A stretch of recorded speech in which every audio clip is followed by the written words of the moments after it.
Praise the lord. Minute with God's word. నేటి దిన వాగ్దానము కీర్తనలు 61:4 వచనము. యుగ యుగములు నేను నీ గుడారంలో నివసించెదను, నీ రెక్కల చాటున దాగుకొందును.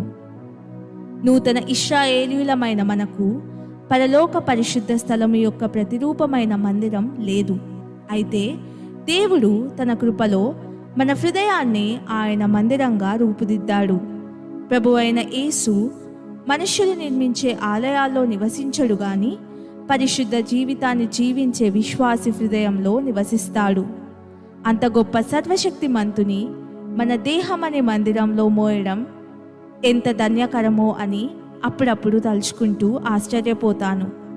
అటువంటప్పుడు మనం పరిపూర్ణ పరిశుద్ధత కలిగి ఉండాలి మరియు దినమంతా ఆయనకు స్తుతియాగం అర్పిస్తూ ఉండాలి కదా.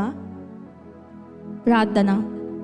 తండ్రి, నాయన, నా హృదయాన్ని నీ ఆలయంగా చేసుకున్నందుకు వందనాలు. దాని కొరకు నీవు చెల్లించిన వెల కొరకై వందనాలు. నీ కృప ఎప్పుడు మేఘము వలె నన్ను ఆవరించుమని ప్రార్థిస్తున్నాను. యేసు ప్రభుని నామంలో ప్రార్థిస్తున్నాను తండ్రి. ఆమెన్.